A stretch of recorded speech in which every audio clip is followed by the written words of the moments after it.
কাকা, দেশের নির্বাচন শেষ, নির্বাচন পরবর্তীকালীন এই সময় আপনার কেমন লাগছে, বা নতুন সরকার যারা গঠন করবে তারা দেশ ভালো চালাবে বলে কি আপনি মনে করেন?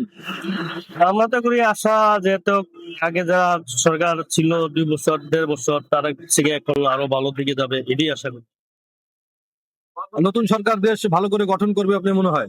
হ্যাঁ, এটাই আশা করি। তারা রাষ্ট্র পরিচালনা কিরকম করে দেখতেছি, ভালো হবে কিনা। আমাদের বাংলাদেশে বর্তমানে কোন কোন সমস্যা আছে বলে আপনি মনে করেন? আমাদের বাংলাদেশে বহু সমস্যা আছে, গ্যাসের সমস্যা আছে, বিদ্যুৎ লোডশেডিং এর সমস্যা আছে, এই সমস্ত অনেক কিছুই সমস্যা আছে।